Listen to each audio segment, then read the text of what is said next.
दोस्तों एक सवाल किया है जो कि 5वें साल के आर्किटेक्चर के विद्यार्थी हैं सुयाराज गोहिल ने। वो आर्किटेक्चर कॉलेज में फाइनल ईयर में पढ़ रहे हैं और उनका सवाल है कि अगर किसी आर्किटेक्ट को गवर्नमेंट के काम करने हो, अपने प्रोफेशन में जाके उसने करियर बनाना है कि उसने गवर्नमेंट के ही काम करने हैं, तो उसे क्या करना होगा। तो दोस्तों मैं शुरू करता हूं आज कि किस तरीके से हम लोग गवर्नमेंट के अंदर काम करना शुरू कर सकते हैं। अगर कोई व्यक्ति आर्किटेक्ट गवर्नमेंट का काम करना चाहता है तो सबसे पहले उसे अपने रजिस्ट्रेशन को पूरे कराने पड़ेंगे। जहां जहां पंजीकरण होता है आज हम उसकी बात कर रहे हैं। हमारे इस लेक्चर में 2 या 3 पड़ाव हम लेके जाएंगे, जो कि पहला पड़ाव जो है वो है रजिस्ट्रेशन यानी कि पंजीकरण। सबसे पहला जरूरी पंजीकरण है काउंसिल ऑफ आर्किटेक्चर का रजिस्ट्रेशन। काउंसिल ऑफ आर्किटेक्चर के रजिस्ट्रेशन की जरूरत हमें क्यों पड़ती है? अब तो कुछ ऐसे सुप्रीम कोर्ट के कानून भी आ गए हैं, कुछ प्रेसिडेंट्स ऐसे बन रहे हैं जो कि आर्किटेक्ट्स प्रोफेशन के लिए अच्छे नहीं हैं, लेकिन फिर भी मैं कहना चाहूंगा कि सबसे पहला रजिस्ट्रेशन आपको अपनी लाइफ टाइम का करा लेना चाहिए, जो कि काउंसिल ऑफ आर्किटेक्चर में होता है। काउंसिल ऑफ आर्किटेक्चर का ऑफिस लोधी रोड दिल्ली के अंदर स्थित है। सभी जगह इसका आपको एड्रेस मिल जाएगा, जहां से भी आप लेना चाहें। सुविधा इस तरीके की भी उपलब्ध है कि आप ऑनलाइन कराना चाह रहे हैं या आप वहां पे अपने डॉक्यूमेंट्स को भेज के कराना चाह रहे हैं, तो उसके लिए आपको एक अपना पासिंग सर्टिफिकेट की जरूरत पड़ती है। आपके डेट ऑफ बर्थ की जरूरत पड़ती है, date of birth, passing certificate और जो भी उसके एजुकेशनल सर्टिफिकेशन है, आपके आधार कार्ड वगैरह जो है वो आप वहां पर लेके चले जाएं, तो आपका वहां पर रजिस्ट्रेशन हो जाएगा। ये काउंसिल ऑफ आर्किटेक्चर के रजिस्ट्रेशन को तकरीबन 1 महीना 30 डेज का ड्यूरेशन आपको अपनी टाइमलाइन में लगाना चाहिए, ताकि अगर कोई भी काम करना है तो आप ये ना सोचें कि आप आज चले जाएंगे काउंसिल में, कल आपको काउंसिल का रजिस्ट्रेशन मिल जाएगा, क्योंकि ऐसा नहीं होता। काउंसिल का रजिस्ट्रेशन वहां की काउंसिल मीटिंग के अंदर ही तय होता है और वहां पर जितने लोगों को कंसीडर करके वो रजिस्ट्रेशन के लिए अप्रूवल मिलती है, उनके रजिस्ट्रेशन सर्टिफिकेट बनाने जाते हैं और उन लोगों को इस काम को करने के लिए भी कुछ टाइम की जरूरत पड़ती है। तो दोस्तों सबसे पहले तो मैं ये बता दूं कि आपको काउंसिल ऑफ आर्किटेक्चर के रजिस्ट्रेशन के लिए अपनी टाइमलाइन में कम से कम तो 1 महीने का टाइम देना चाहिए। दूसरा रजिस्ट्रेशन होता है आपकी एस्टेब्लिशमेंट का। एस्टेब्लिशमेंट रजिस्ट्रेशन का मतलब है कि आप जो भी काम कर रहे हैं वो कहीं ना कहीं किसी ना किसी ऑफिस से उस काम को करेंगे। अगर आप किसी भी जगह जाके उस काम को करना चाह रहे हैं तो सबसे पहले आपको वो एड्रेस होना चाहिए। मैं कहना चाहूंगा कि आप उसमें कंपनी फॉर्मेशन के लिए अप्लाई कर सकते हैं, और कंपनी फॉर्मेशन के लिए आपको किन किन तारीखों की जरूरत पड़ती है वो मैं आपको बता रहा हूं। कंपनियां कितने तरीके की होती हैं? कंपनियां एक तो ऐसी होती हैं जैसे प्रोप्राइटरशिप कंपनी खोल ली, आपने सोल प्रोप्राइटर हो आप उसके आर्किटेक्चर फर्म के, या आपने पार्टनरशिप 2 आर्किटेक्ट्स ने मिलकर खोल ली, या आप LLP खोल ली, लिमिटेड लायबिलिटी पार्टनरशिप या लिमिटेड लायबिलिटी कंपनीज। उसके बाद प्राइवेट लिमिटेड कंपनी आती है और उसके बाद लिमिटेड कंपनीज आती हैं। इस तरीके से अलग अलग प्रारूप कंपनियों के हैं और अलग अलग कंपनियों के प्रारूपों में उनके अलग अलग बेनिफिट्स हैं और अलग अलग उनके तरीके हैं काम करने के। मैं ये कहना चाहूंगा कि अगर आप बहुत बड़े लेवल पे ऑपरेट कर रहे हैं तो एक CA को आपको करना बहुत जरूरी है सबसे पहले, जो आपको इन सब चीजों के बारे में सही तरीके से इनके बारे में प्रकाश डालकर आपका मार्गदर्शन कर सकता है। दूसरी बात एक और भी है कि आपको किस लेवल पे और कौन सा रजिस्ट्रेशन कराना चाहिए। मैं जो नए विद्यार्थी हैं, जो नए स्टूडेंट अपना रजिस्ट्रेशन कराकर अपना काम शुरू करना चाहते हैं, तो उनसे उम्मीद करता हूं और उनको बताना चाहूंगा कि वो सबसे पहले सोल प्रोप्राइटरशिप कंपनी खोलें और अपने ही पैन कार्ड से, पैन कार्ड भी आपको रजिस्टर्ड कराना पड़ेगा, अपने ही पैन कार्ड से उस कंपनी का चलाया जाए। फिर उसके अंदर दूसरा रजिस्ट्रेशन का हमें जरूरत पड़ती है कि हम कंपनी का कोई नाम दें, अपनी फर्म का कोई नाम दें, वो फॉर्म किसी भी नाम से हो सकती है, लेकिन उसकी टैक्स अथॉरिटी के अंदर आपका ही उसके अंदर सब कुछ चलेगा। जैसे कि पैन कार्ड है वो आपका लगेगा, आधार कार्ड है वो आपका लगेगा। तो टैक्स अथॉरिटी आपको किसी भी तरीके की छूट नहीं देती है।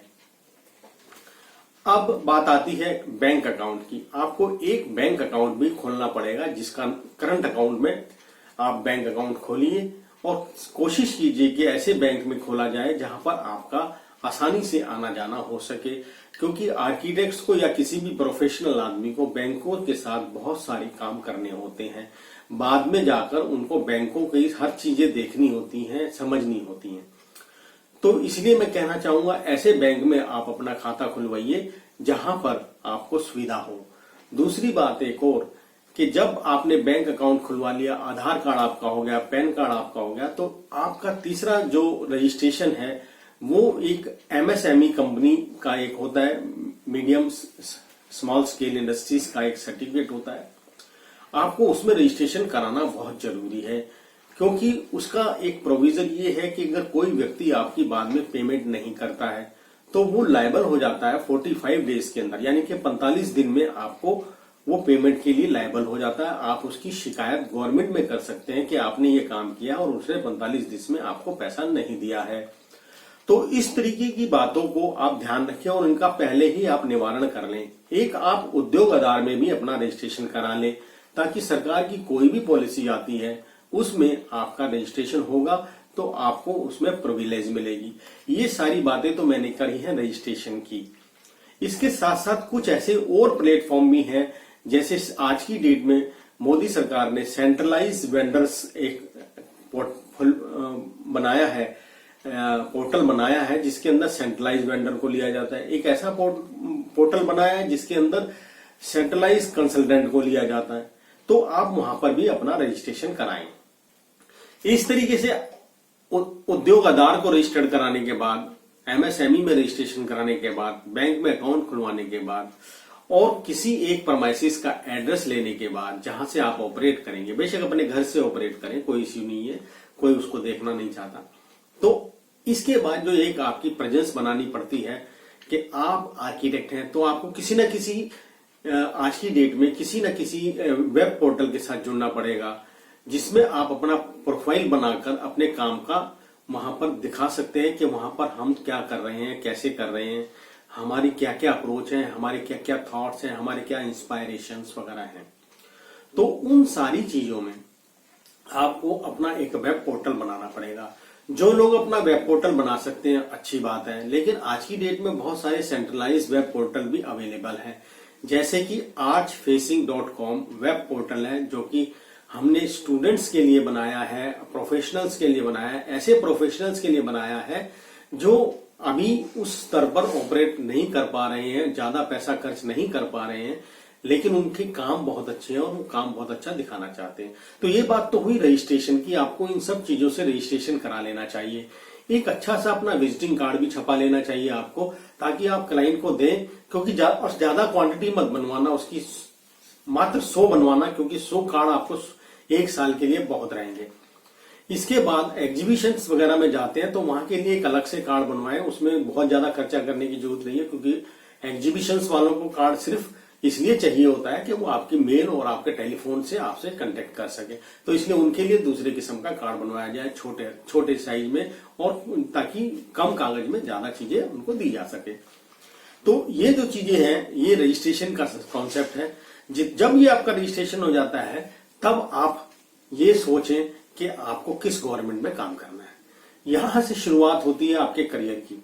अगर आपको यहां से पता चलता है कि आप मुझे किस गवर्नमेंट में काम करना है, आप गवर्नमेंट में काम करने के लिए बहुत सारे विभाग हैं, बहुत सारी जगह हैं, अलग अलग डिपार्टमेंट में अलग अलग काम होते हैं। सबसे पहले तो हम देखेंगे लोकल अथॉरिटीज में क्या काम होते हैं। सबसे पहले तो आपको ग्रैब करनी पड़ेगी लोकल अथॉरिटी। आपकी लोकल जिस एरिया में आप रहते हैं, जिस एरिया में आप काम करना चाहते हैं, वो लोकल अथॉरिटी क्या कर रही है। तो जिस तरीके से मैं नोएडा में रहता हूं, तो नोएडा में 3 अथॉरिटी है। Noida authority, greater Noida authority, Yamuna express way authority. अगर दिल्ली की बात करूं तो दिल्ली में अलग अलग जगह एमसीडी अथॉरिटी है। एमसीडी की बहुत सारी ब्रांचेज हैं, अलग अलग इलाके। तो मेरा कहने का मतलब आपको लोकली कौन सी अथॉरिटी में काम करना है उसके बाद जाना चाहिए, वहां जाना चाहिए। वहां के भी कुछ रजिस्ट्रेशन हो सकते हैं जो आपको देखने चाहिए। तो जब आप लोकल अथॉरिटीज के अंदर अपने जाके रजिस्ट्रेशन कराना है तो रजिस्ट्रेशन कराइए, वहां की सारी जो भी फॉर्मेलिटीज है आपको करनी है तो वो करिए। और आपको वहां पर एक मित्रता का संदेश भी देना होगा। वहां लोकल आर्किटेक्ट या इंजीनियर्स, उनसे जान पहचान बनानी होगी, क्योंकि वही लोग आपको काम दे भी सकते हैं और वही लोग आपसे कहीं ना कहीं काम आएंगे और वो जुड़े भी हुए हैं।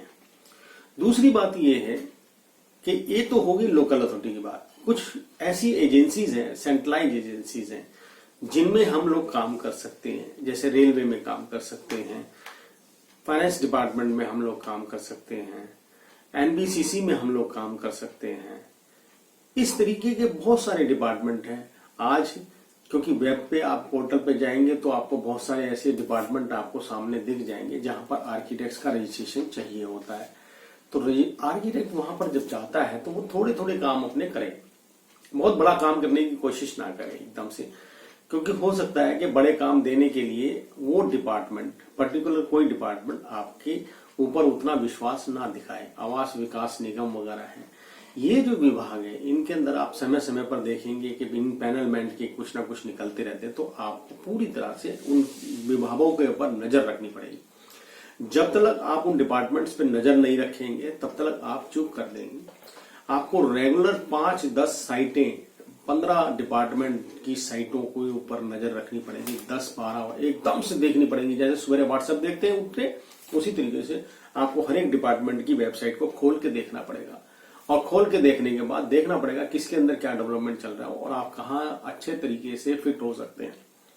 जब आप ये करेंगे तो एक चीज आप बिल्कुल ध्यान से देख लीजिए, मैं आपको बताना चाह रहा हूं, सरकार में सरकार कुछ नहीं होती, सरकार कहीं कोई काम नहीं करती है, सरकार के आदमी ही काम करते हैं। सरकार मैंने आज तक देखी नहीं कहीं पे, लेकिन सरकार के व्यक्ति जरूर देखे, अधिकारी जरूर देखे। अधिकारी मानव होते हैं, आदमी होते हैं, तो इसलिए वो अपनी रिस्पेक्ट चाहते हैं। तो इसका मतलब ये है कि सरकार अपनी रिस्पेक्ट चाहती है। इस तरीके से मुझे ये समझ में आया है। तो रिस्पेक्ट देने का तरीका क्या है कि आप उन लोगों से वहां जाकर मिलें, उनसे इज्जत से बात करें, अपने संबंधों के बारे में उनसे चर्चा करें, उनसे मिलकर बात करें और अपनी समस्याओं का निवारण करवाएं। मैं आपको बता रहा हूं, सभी डिपार्टमेंट के जितने भी अधिकारी होते हैं, जब वो अपने विभाग में बैठे होते हैं तो वो निष्ठापूर्ण तरीके से काम करते हैं।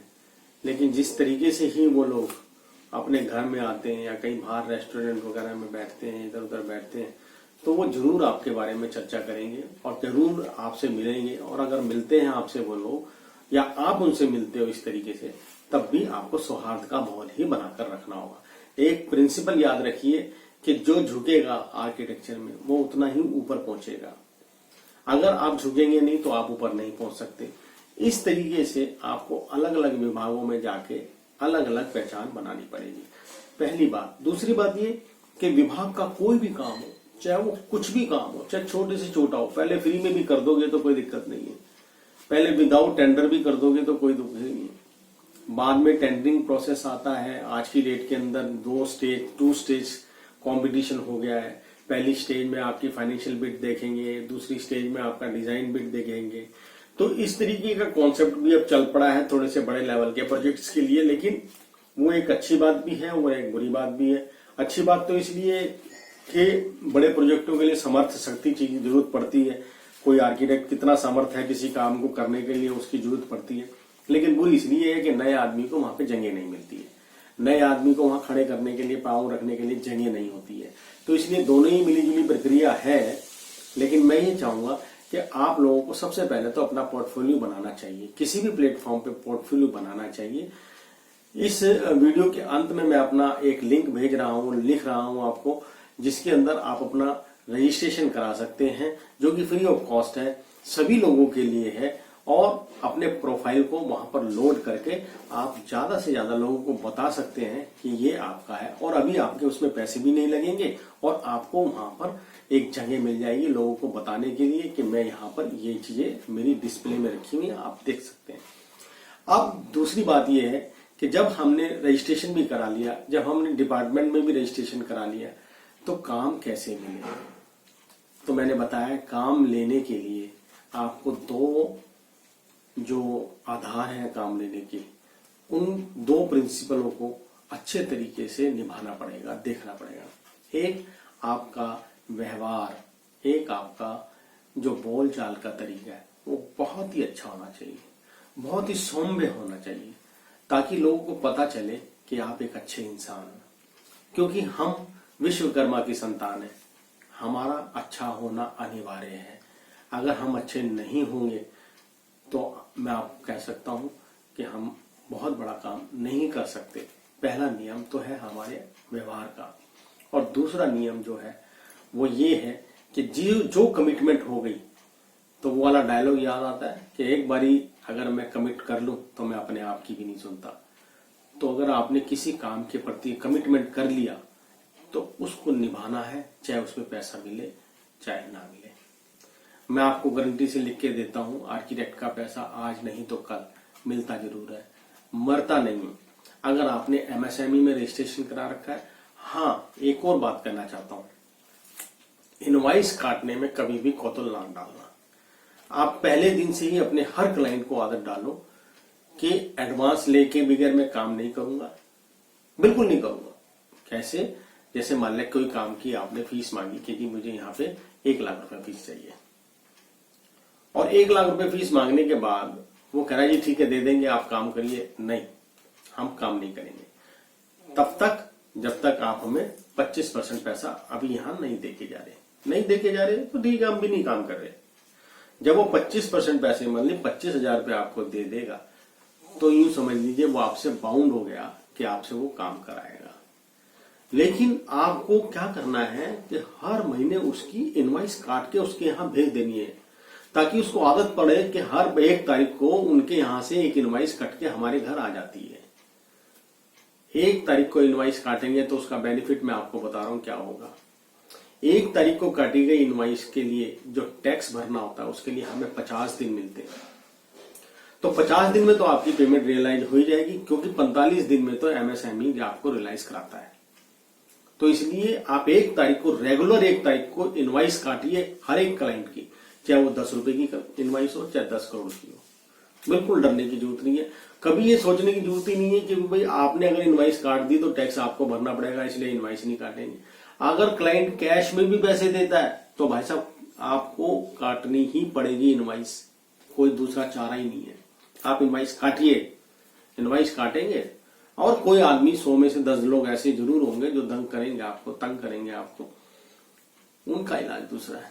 वो किसी और लेक्चर में बात करेंगे कि किस तरीके से उनको करते हैं। लेकिन अगर गवर्नमेंट का काम करना है तो आपको रजिस्ट्रेशन पूरे करने पड़ेंगे, ऑफिसेस पूरे बनाने पड़ेंगे, अपनी व्यवहार ठीक करना पड़ेगा, लोकल अथॉरिटी में बातचीत करनी पड़ेगी, और सेंट्रलाइज जितनी भी एजेंसीज हैं जो हम लोगों को काम देती हैं उनकी सारों की वेबसाइट पे आपको नजर रखनी होगी। बाकी सब चीजें इंडिविजुअल एफर्ट पे डिपेंड करती है कि कौन कितना निकाल पाता है। आज के लेक्चर में इतना ही। तो शिवराज गोहिल, मैं समझता हूं कि आपका जो सवाल है उसका आपको जवाब मिला होगा। अगर इसके बावजूद भी कोई सवाल और खड़े होते हैं तो मैं कोशिश करूंगा उनका जवाब देने के लिए। तब तक हम लोग आपसे विदा लेते हैं। नमस्कार।